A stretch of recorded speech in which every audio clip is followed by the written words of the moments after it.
1 Tessalonicenses, capítulo 5. Nós vamos ler do versículo 1 ao versículo 11.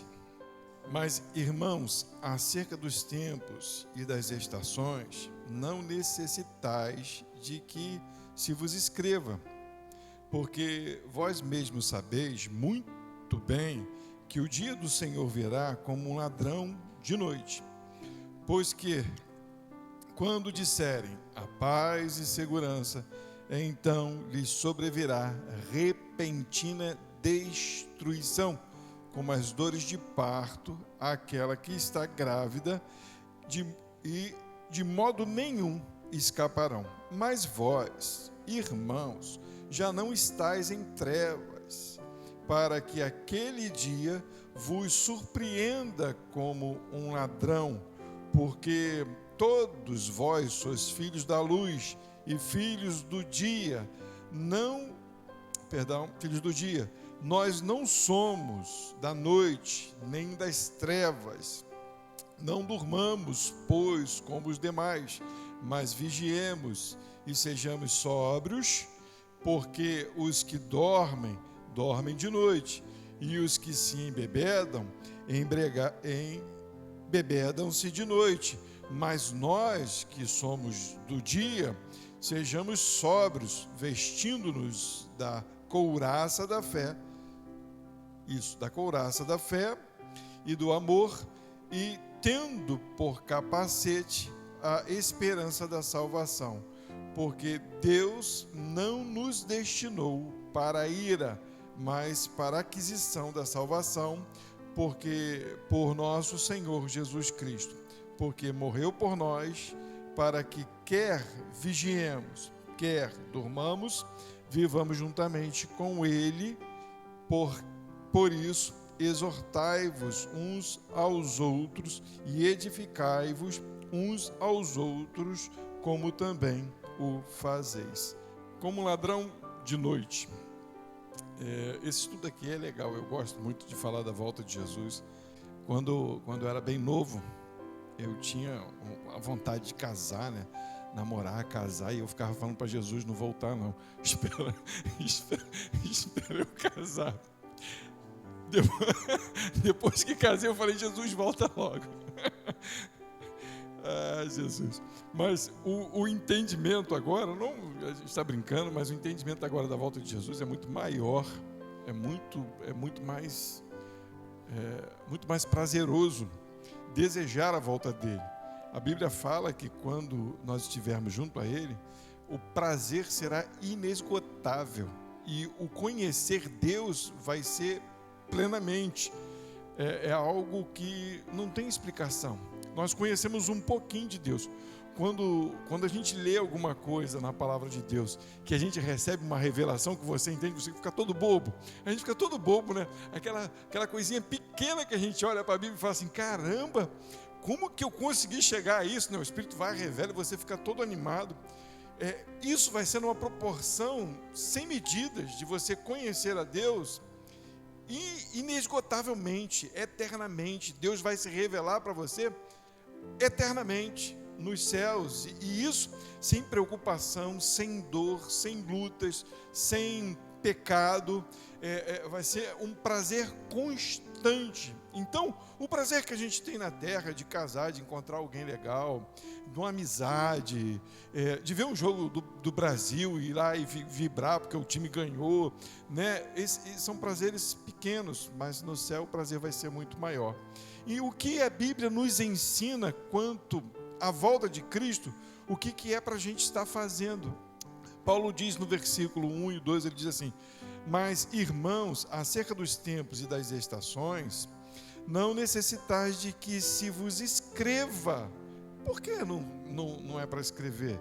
Porque vós mesmo bem sabeis, vós sabeis muito bem que o dia do Senhor virá como ladrão de noite. Paulo não está dizendo que não é para se falar ou se comentar da volta de Jesus. O que Paulo está dizendo é que o tempo, ele não sabe. O tempo, as estações, o dia que vai ser, eu não sei. O próprio Jesus em carne, ele disse, não me foi dado autoridade, não foi me dado o direito de passar para vocês. Eu, como homem, não sei. Quem sabe é o Pai. Então, não foi nos dado o direito de saber o dia da volta de Jesus. Foi nos dado o direito de saber que ele virá como um ladrão. Por que como um ladrão? Porque o ladrão não diz a hora que vem. Diz, algum ladrão parou na porta da tua casa, dia tal eu vou assaltar a sua casa, tá bom? Eu vou levar a sua carteira. Porque se ele fizesse isso, eu já vou preparar um cacetete aqui no dia que ele vier, para não deixar ele aparecer, né? Lógico, né? Então, mas o que Jesus está falando, que Paulo está falando, que os apóstolos falaram, é a mesma coisa.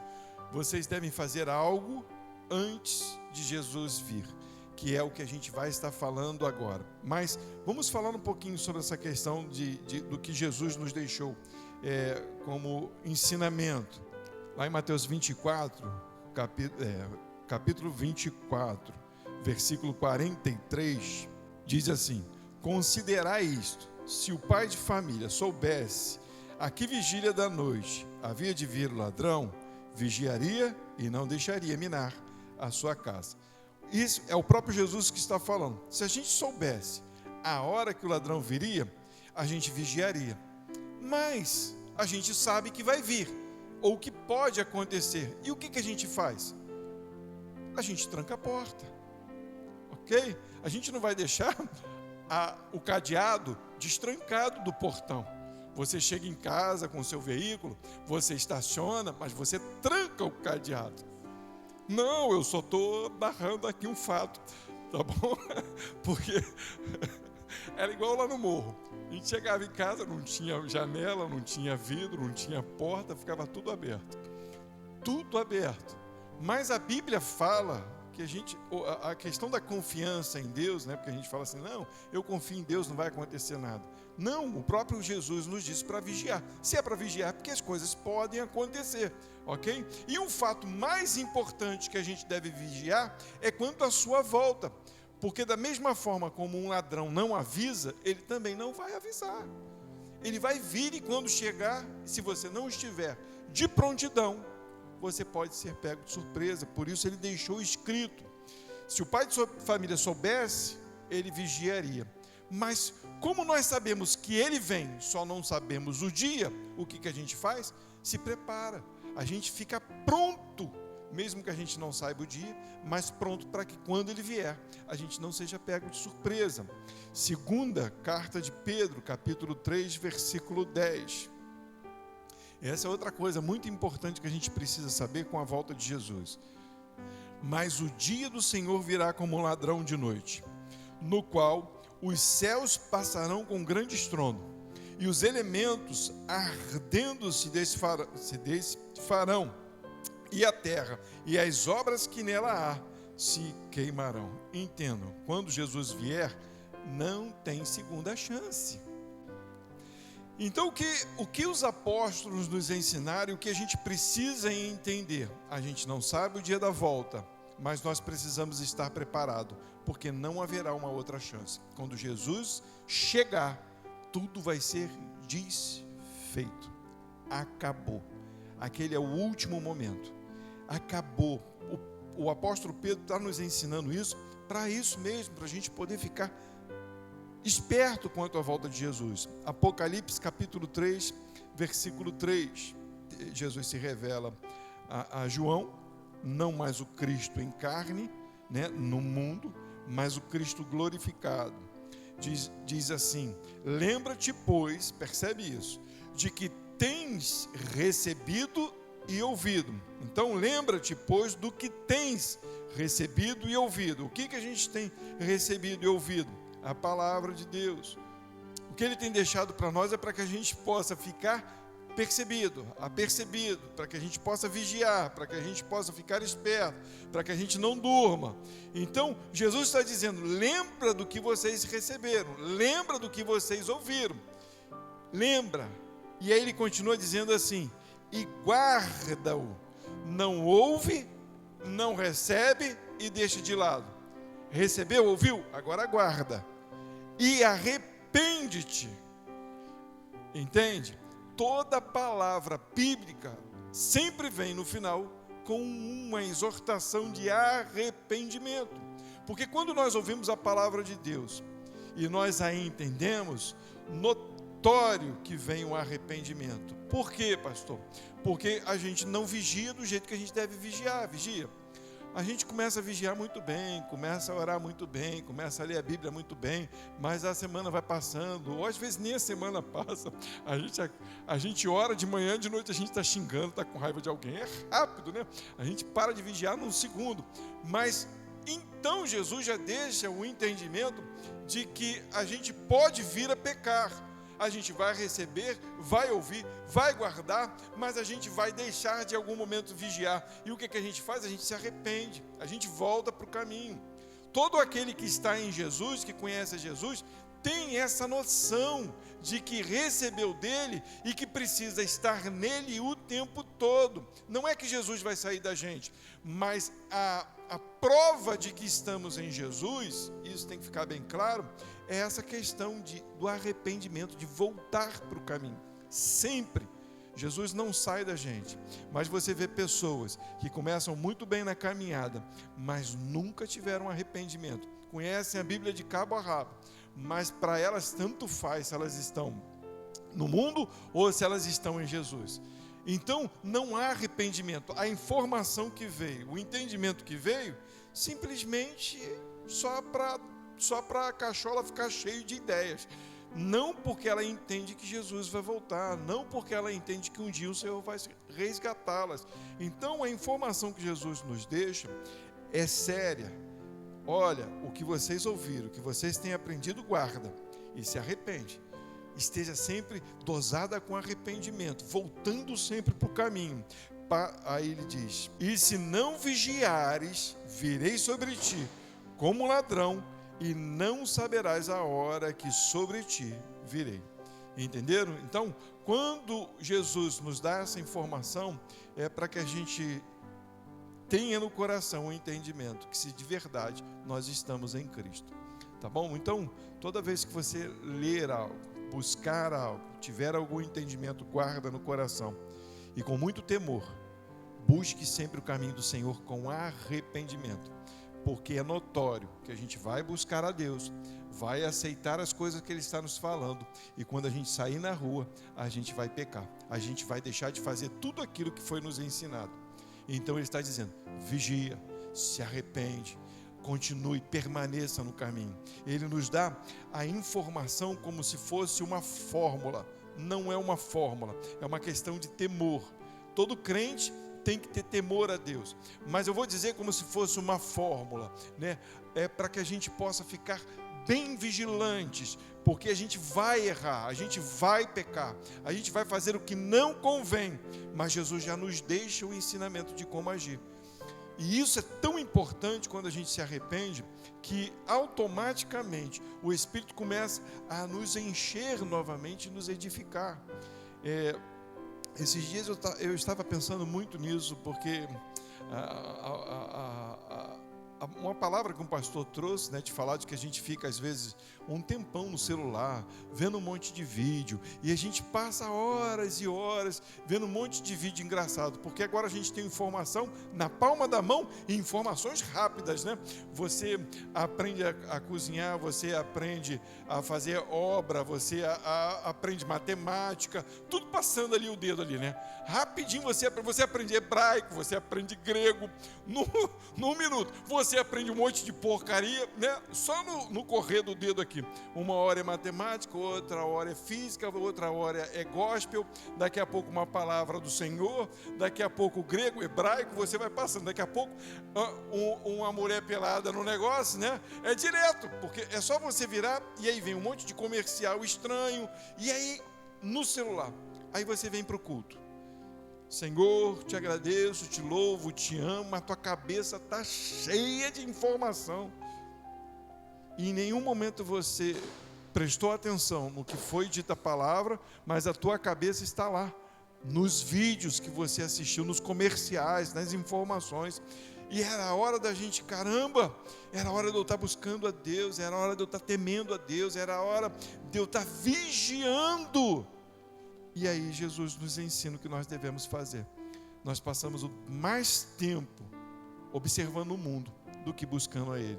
Então, vigia, busca a minha presença, busca a minha face. Lembra do que vocês aprenderam, observa, guarda e se arrepende, porque vocês não estão andando no meu caminho. Então, essa é uma boa informação que Jesus nos traz. Porque se isso não está no nosso coração, Ele já diz: virei como um ladrão. Virei na hora que vocês não esperam. Virei para pegar todo mundo de surpresa. Né? Já viu quando o pai, né, sabe que o filho está fazendo besteira? Vai devagarzinho. Aí vai lá olhar, porque quando o filho está quieto, você sabe que ele está fazendo besteira, né? Então você vai lá devagarzinho e pega lá o malandro fazendo besteira. É exatamente assim como Jesus virá. É o momento da gente entender e vigiar. E Apocalipse também, capítulo 16, versículo 15, diz assim: eis que venho como ladrão, bem-aventurado aquele que vigia e guarda as suas roupas, para que não ande nu e não vejam as suas vergonhas. Ele usa essa expressão de ver como está a roupa, porque exatamente é o que ele falou no capítulo 3, é a questão do conhecimento. Qual roupagem que nós temos que nos pode levar à salvação? É o conhecimento de Jesus. Se não estamos vestidos de Cristo, estamos nus. Então o nosso pecado, ele está aparente, ele está transparente. Quando Deus vier, quando Cristo vier e não achar sua roupa em nós, nós não somos dele, não estamos vestidos para ele, estamos nus, peladinhos, a nossa vergonha está aparecendo. E ele vai olhar para a nossa vergonha e falar: nem conheço vocês, cadê a roupa que eu dei para vocês? Cadê a vestimenta, cadê a veste que eu dei para vocês? Não era assim um casamento judaico? O noivo dizia para o amigo do noivo como que ele queria que a noiva estivesse no casamento. O casamento vai acontecer a tal dia. Fala para minha noiva que eu quero ela vestida de azul, eu quero ela com colar de brilhante, eu quero ela desse jeito. Se o noivo chegasse no dia do casamento e ela não estivesse vestida de acordo com aquilo que ele disse, aquela era uma noiva que não observava, que não amava o seu noivo. Então ele não tinha direito nenhum, ele poderia não querer mais casar com ela. A bomba, ela explode lá, dá um tique aqui na cabeça. Mas vocês estão entendendo? Então é assim que funciona, é a mesma coisa. Ele nos chamou, então Ele nos deu as vestes que nós devemos vestir. Qual é a veste que nós devemos vestir? A veste do Espírito Santo, porque é o Espírito que nos faz ficar parecidos com Jesus. Então, essa parábola, essa alegoria que ele está usando, é para nos ensinar e para nos dizer: vocês têm que estar parecidos comigo, senão o pecado de vocês não foi perdoado. E no dia que eu vier, vocês não subirão comigo, tá bom? Então vamos lá. Quando disserem a paz e segurança, essa é uma outra parte que na leitura Paulo traz, que ela é muito importante. No versículo 3 lá de 1 Tessalonicenses, já está lá, né? Pois que quando disserem a paz e segurança, então lhes sobrevirá repentina destruição, como as dores de parto àquela que está grávida, e de modo nenhum escaparão. Eu já vi algumas pessoas falando, né? Porque está escrito lá que quando houver paz e segurança haverá repentina tribulação. Não, o texto está afirmando que quando o anticristo vier, né, haverá um período de paz, e as pessoas vão dizer assim: nossa, que bom, estamos em paz. E depois desta paz, é como se o povo ficasse assim: nós não precisamos fazer mais nada, está tudo tranquilo, quem está sobre nós está reinando e nós estamos bem. Então Jesus não precisa voltar, ou então Jesus não precisa vir, ou então isso que falaram de Jesus voltar é mentira. Então estou em paz. Mas virá, depois desta paz, repentina destruição. Por quê? Quando Jesus vier, como nós lemos em Pedro, os céus se desfarão, vai acabar, não tem mais jeito. É o final do texto, ele fala assim: como as dores de parto, aquela que está grávida, e de modo nenhum escaparão. Quando Jesus voltar, acabou. Mas há um entendimento, não é o meu entendimento, quando eu olho para a palavra de Deus, eu não consigo enxergar desta forma, mas pode ser até que seja do jeito que as pessoas falam, da grande tribulação. As pessoas narram a grande tribulação como se fosse um período só de guerra, só de destruição, só de morte, só de perseguição. Só, é assim que as pessoas falam, só de destruição. Mas a minha preocupação é que quando o anticristo aparecer, dessa tribulação for um momento de sedução para o mundo. Abre comigo aí, e a gente vai tentar destrinchar para poder eu tentar trazer esse entendimento. Pode ser até que eu esteja errado, pode ser, não estou aqui fechando dizendo não, vai ser assim. Eu só quero que os irmãos entendam, pela leitura de alguns textos, o que a Bíblia nos informa. Mateus capítulo 24, nós vamos ler o versículo 15, depois nós vamos ler do 21 ao 23. Olha o que diz aí, vamos lá. Quando, pois, virdes que a abominação da desolação, de que falou o profeta Daniel, está no lugar santo, quem lê, entenda. Aí ele vai falar assim: fuja quem estiver no telhado, não desça do telhado para pegar uma roupa, ai das grávidas, ore para que a fuga de vocês não seja no inverno, porque ele está dizendo que quando o anticristo estiver lá, no lugar santo, no templo do Senhor, no templo que que os judeus estão montando, o terceiro templo, a gente acredita que o anticristo, quando vier, vai começar a reinar lá. Então ele está dizendo, quando aquele camarada, o anticristo, aparecer e começar a reinar, gente, está próximo o fim. Então, não fica arrumando ideia, não fica comprando nada, não fica correndo atrás de coisas, não se preocupe com as coisas, porque o tempo está curto. Já pensou? O anticristo está lá e você está preocupado em comprar roupa nova. O anticristo está lá e você está preocupado em comprar carro novo. O anticristo está lá... Está próximo o fim, você está preocupado em fazer um monte de coisa.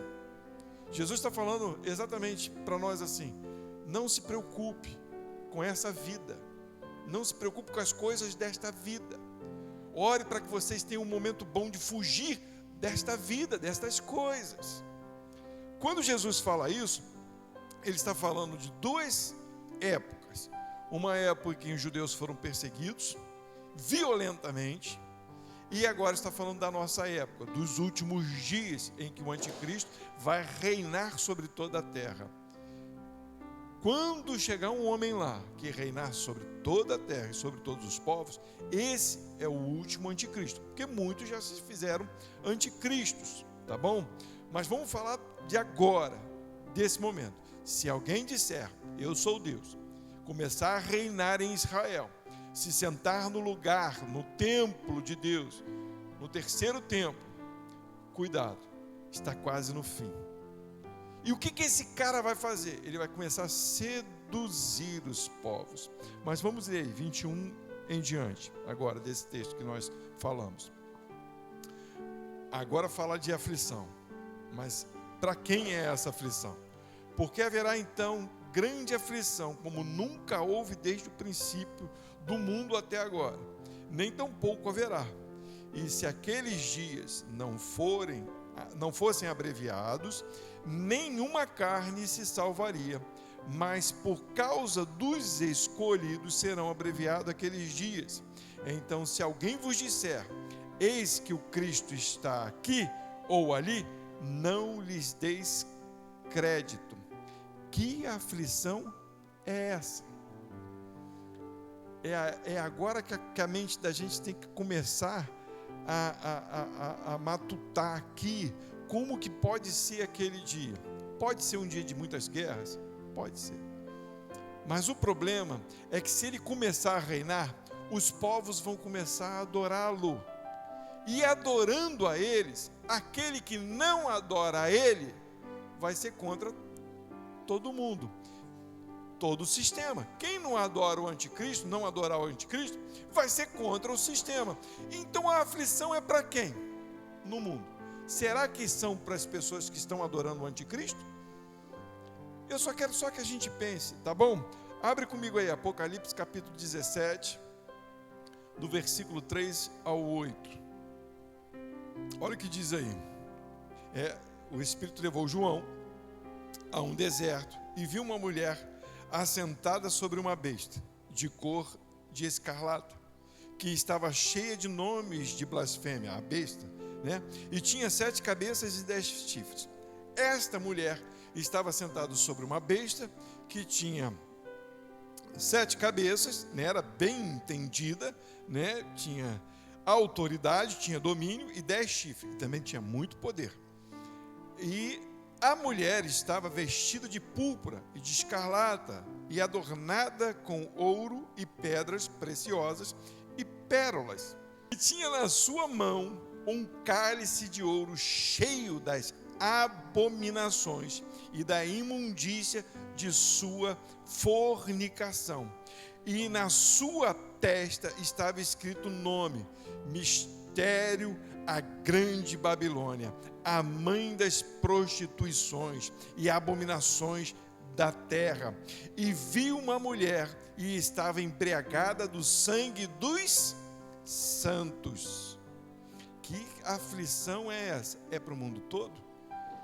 Percebe que essa besta é o anticristo. E a mulher que está sentada na besta é o sistema mundial.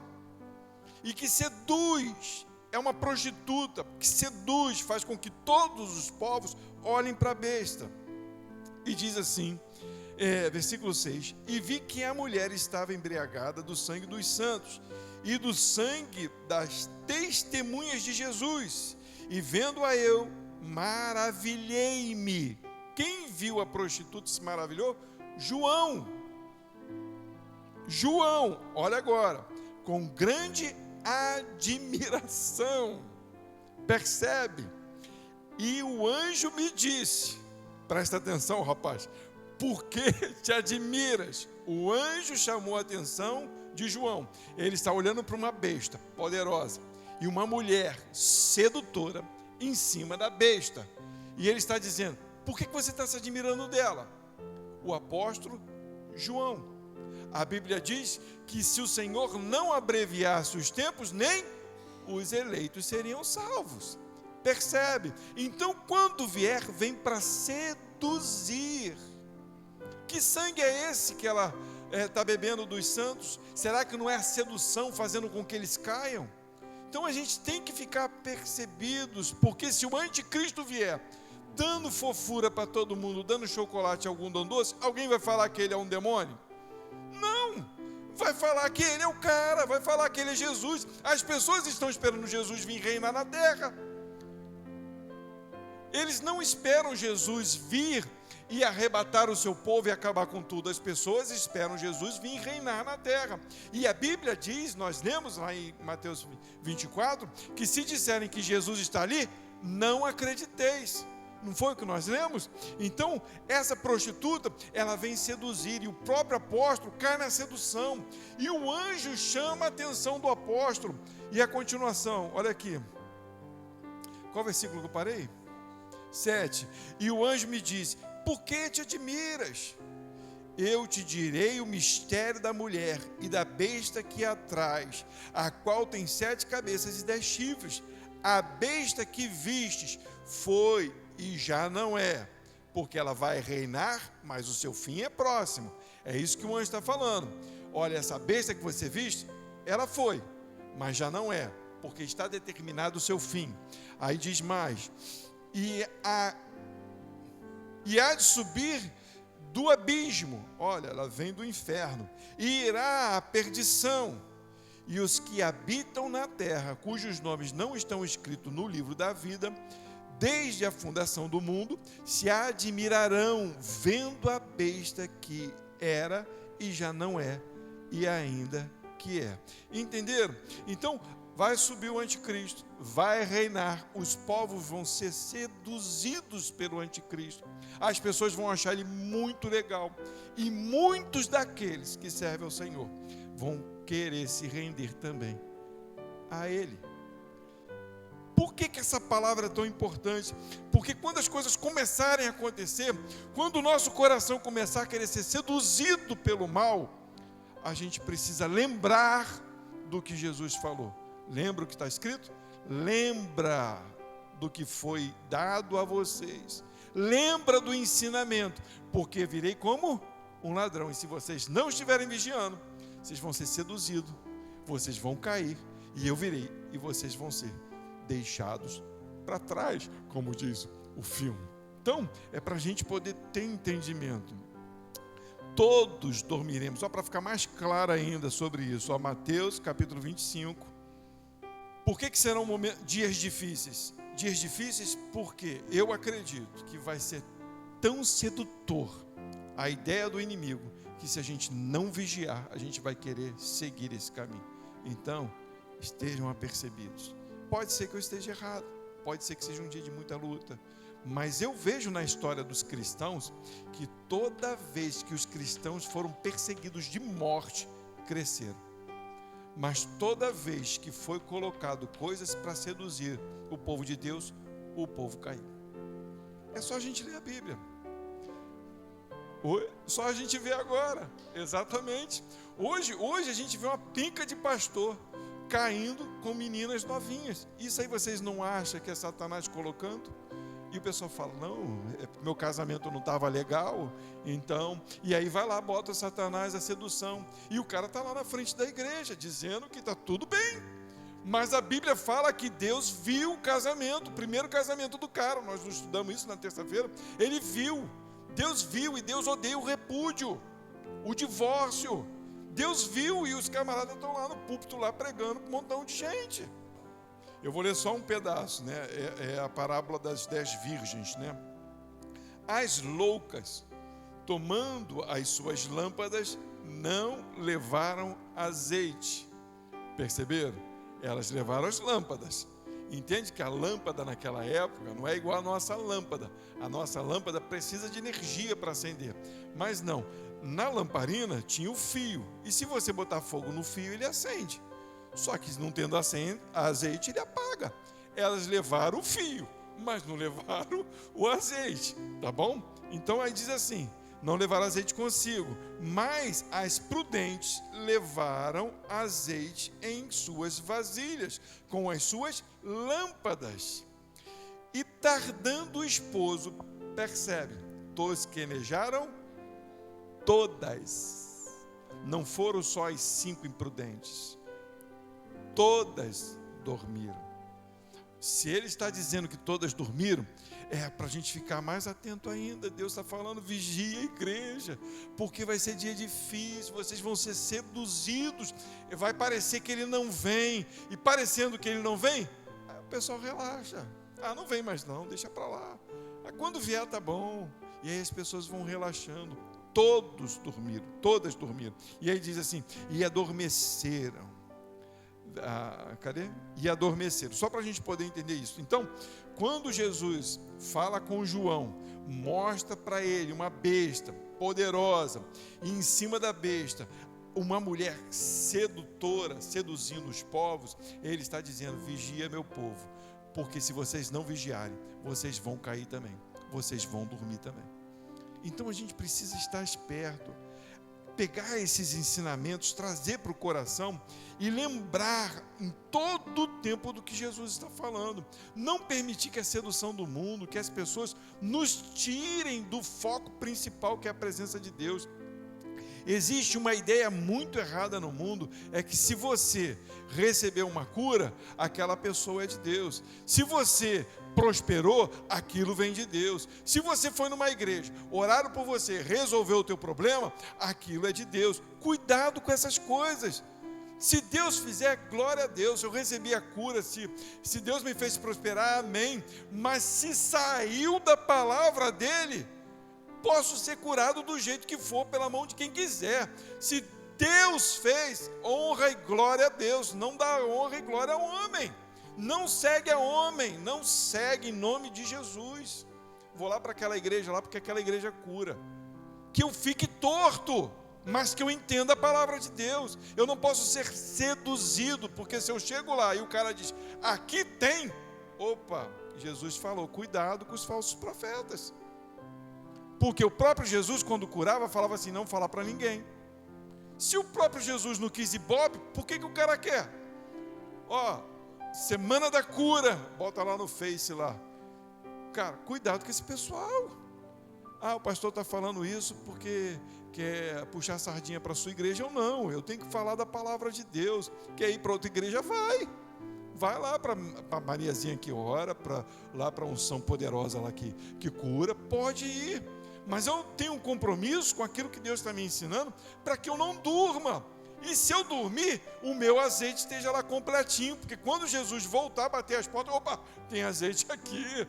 Todas dormiram, mas quando bateu na porta, o azeite estava cheio. Das 5, isso, porque das loucas, cadê o azeite? O fio apagou, a lâmpada apagou, não tinha azeite. Então a gente precisa buscar esse azeite. Esse azeite é a palavra de Deus. Esse azeite é o Espírito Santo de Deus, que nos veste e nos faz ficar parecidos com Jesus. O corpo ainda pode desejar o mal, mas o azeite vai me revelar, vai me refrescar a mente, vai me edificar novamente, ao ponto de eu acender, opa, calma aí, isso aqui é sedução de Satanás. Entendem isso, em nome de Jesus? Mateus capítulo 24, versículo 22, nós já lemos, mas só para dar um reforço, diz assim, e se aqueles dias não fossem abreviados, nenhuma carne se salvaria, mas por causa dos escolhidos, mas por causa daqueles que tinham azeite, mais por causa daqueles que são parecidos com Jesus, mais por causa daqueles que se arrependeram. A Bíblia nos informa que mais por causa dos escolhidos serão abreviados aqueles dias. Eu não sei como vai ser, mas eu sei que o amor de Deus é tão grande, que Ele não vai permitir que eu me perca. Por isso Ele vai voltar no momento certo. Quando eu achar que vou, Ele vem para não deixar eu ir. E isso é importantíssimo. E glória a Deus por isso. Marcos, eu esqueci de ler, Marcos capítulo 13, versículo 22. Como eu estava falando dos falsos profetas, está escrito aqui, isso precisa estar na mente da gente. Diz assim, porque se levantarão falsos cristos, pessoas que parecem com Jesus. Falsos cristos não vêm com chifre, falsos cristos não vêm de cara feia, falsos cristos vêm com ideias lindas, frases de efeitos maravilhosos, com teologias sensacionais, mas são falsos cristos e falsos profetas, e farão sinais e prodígios. Quem sabe se não vão andar em cima da água? Olha, eu sou Jesus, eu ando, não está vendo que eu estou andando em cima da água? Olha aí, percebe, gente? Para enganarem, se for possível, até os escolhidos. Mas não é possível, porque o Senhor abrevia os tempos para que a gente não caia na mentira de Satanás. Tá bom? Então, que a gente perceba isso, que a gente tenha isso no coração, para que quando as coisas começarem a acontecer, a gente, opa, Jesus já me disse. Vamos continuar lá a leitura em 1 Tessalonicenses, capítulo 5, vamos ler a partir do 4. Aí diz assim, mas vós, irmãos, olha aí, está falando para a gente, já não estáis em trevas, para que aquele dia vos surpreenda como ladrão. Se nós não estamos em trevas, estamos na luz, é porque a luz de Cristo é a sua informação, é a sua doutrina, é o seu conhecimento em nós. Porque estar na luz não é uma lâmpadazinha na cabeça da gente, não é uma lanterna para ver onde é que a gente está andando. Não, a palavra de Deus diz que lâmpada para os meus pés é a tua palavra e luz para os meus caminhos. Então a própria palavra de Deus é aquela lâmpada, né, que ilumina. Então, se ela está em nós, nós não estamos mais em trevas. Então aquele dia, o dia que Jesus virá, não é o dia do anticristo, não vai nos pegar de surpresa, porque ele pode vir o dia que for. que nós estamos em luz e não estamos em trevas. É isso que Paulo está falando. Porque todos vós sois filhos da luz e filhos do dia. Não somos da noite nem das trevas. Não é a questão do dia normal, né? Está fazendo sol aqui, daqui a pouco está no escuro. Por que a gente está fazendo culto de noite se a gente não é da noite? Não tem nada a ver com isso, tá bom? Tem a ver com estar separado de Deus. Estar em trevas é separado, sem conhecimento de Deus. Versículo 6. Não durmamos. Tá bom? É o que a Bíblia fala. Todas dormiram. Versículo 6. Não durmamos, pois, como os demais, mas vigiemos e sejamos sóbrios. Porque os que dormem, dormem de noite, dormem nas trevas, dormem separados. E os que se embebedam, embebedam-se de noite. Quem se embebeda porque não quer saber o que está fazendo. Não é? Geralmente o bêbado, tu vai conversar com o bêbado, ele teve um problema em casa. Como ele não quer saber o que ele está fazendo, ele enche a cara. Aí ele provoca os outros, xinga os outros, não está nem aí para o que está fazendo, faz xixi na rua, cachorro faz xixi nele, é uma doideira danada para o bêbado. Não sei se já aconteceu com alguém que já... Né, não, né? Mas está falando isso, se você está sóbrio, você vai entender o que você está fazendo. Então seja sóbrio. Versículo 8. Mas nós que somos do dia, sejamos sóbrios, vestindo-nos da couraça da fé e do amor, tendo por capacete a esperança da salvação. Então, qual é a nossa vestimenta? É porque nós esperamos Jesus, é porque nós cremos em Jesus, é porque nós entendemos quem é Jesus, então nós esperamos por Ele. Se você não espera por Ele, cuidado. Depois que eu entendi isso, eu falei, Jesus, que eu te espere. Eu queria casar e não queria que Jesus viesse. Eu falei, tem alguma coisa errada. Porque se eu prefiro casar do que ter Jesus, tem alguma coisa errada. Então eu preciso querer ver Jesus muito mais do que qualquer outra coisa que possa acontecer na minha vida. Nós temos planos, melhorar esse lugar. A gente dá glória a Deus, as ofertas têm vindo, pessoas têm nos abençoado de longe, glória a Deus. Mas se Jesus vier, vai ficar. Nós teremos uma morada pronta. Nós não vamos precisar se preocupar com o telhado do vizinho. Não, Henrique? Não, está pronto, está tudo pronto. O alicerce são de pedras preciosas. Cara, é o melhor lugar do mundo e a gente preocupado com as coisas? Não. A gente trabalha, faz, mas a gente fica sóbrio. A gente fica esperto, não deixando que as seduções nos envolvam do mundo, né? Versículo 9 diz assim: porque Deus não nos destinou, glória a Deus, para a ira, mas para a aquisição da salvação por nosso Senhor Jesus Cristo, que morreu por nós, para que quer vigiemos, quer durmamos, vivamos juntamente com Ele. A gente poder entender que o nosso Deus nos destinou para a salvação. Sabe o que é você ser destinado para a ira? É você entender, você não o aceitou. Então o que você recebe é a ira de Deus. É Deus não olhar para você, é Deus rejeitar você. Mas quando você entende que você está nele, você entende que ele te destinou para a salvação. Então, se não tem ira, tem o amor dele sobre a tua vida, tem a paz dele sobre a sua vida, tem a salvação sobre a sua vida, tem a graça de Cristo sobre a sua vida. É lindo quando ele diz que morreu por nós. Jesus fez tudo isso por nós e ele ainda está nos dando o direito de conhecer essas coisas.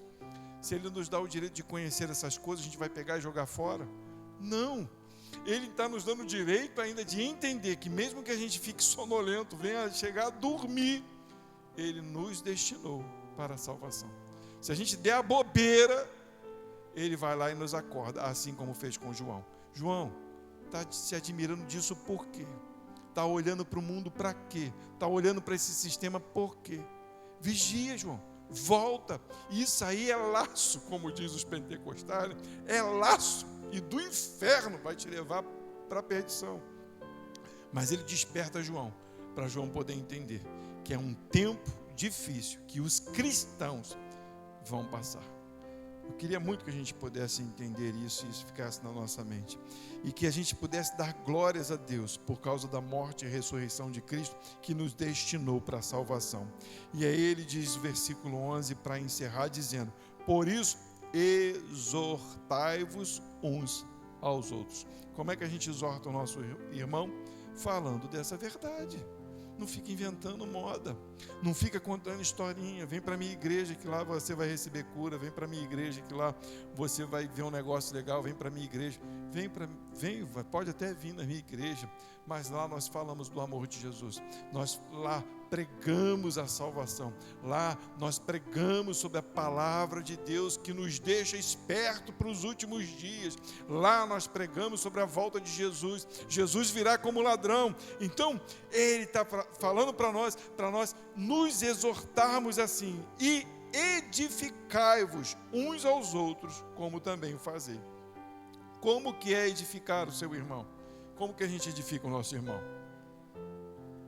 A gente edifica exatamente assim, anunciando o evangelho, falando da palavra, trazendo conhecimento para o nosso irmão. O nosso irmão está capengando, está achando um monte de coisa estranha, está falando um monte de bobagem.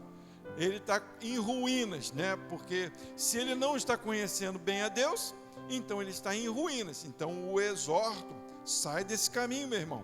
Agora eu vou te mostrar a palavra, o que está escrito na palavra. E ele começa a ser edificado, para a pessoa poder, nossa, agora eu entendi, caramba, estava pensando errado, estava indo por caminhos tortos, estava fazendo coisa que não devia. E geralmente é isso. O pecado do irmão não é que ele está longe de Deus, o pecado do irmão é que ele está falando bobagem, está pregando heresia, está dormindo no ponto, está embriagado.